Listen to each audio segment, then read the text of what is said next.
జర్మనీలో జూన్ వచ్చిందనే గానీ, సమ్మర్ వచ్చిన దాఖలాలైతే ఎక్కడా కనిపించట్లేదు. ఆ రోజు సాటర్‌డే నేను, మా ఫ్రెండ్ గత 1½ ఇయర్ నుంచి కలుద్దాం అనుకుంటూ ఫైనల్‌గా ఆ రోజు కలుస్తున్నాం అనమాట. సంస్కృతికి బాగా కోల్డ్ ఫీవరు. అందుకే సోఫా మీద అలా పడుకొనుంది. అండ్ తనైతే వచ్చింది. Nikki she is very well known for students actually. తనొచ్చిన తర్వాత అలా చిట్ చాట్ చేసి వేడిగా లంచ్ అయితే లాగిచ్చేసాం. ఆ రోజు నేను రసం, రైతా, పకోడీ అండ్ పన్నీర్ దమ్ బిర్యానీ చేశాను. అది షూట్ చేయడం మర్చిపోయా.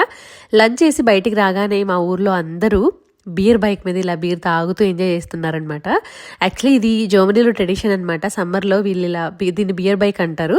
దీనిలో కూర్చొని మంచిగా బీర్ తాగుతూ ఎంజాయ్ చేస్తారు రోడ్ల మీద. ఎక్కిద్దరు మనకి చాలాసేపు ఆడుకున్నారు. సంస్కృతి అయితే ఆల్మోస్ట్ అంతా పడుకునే ఉంది రోజంతా. ఈవినింగ్ టైం అయితే చాలా ఫాస్ట్గా గడిచిపోయింది. అండ్ కాఫీలు టీలు తాగిన తర్వాత తను 6:30 6:45 అలా స్టార్ట్ అయ్యి వెళ్ళిపోయింది అనమాట. అండ్ సంస్కృతి పాపం 7:30 అలా లేచి ఇంక కొంచెం యాక్టివ్ అయింది అప్పుడు. That's how we spent our Saturday.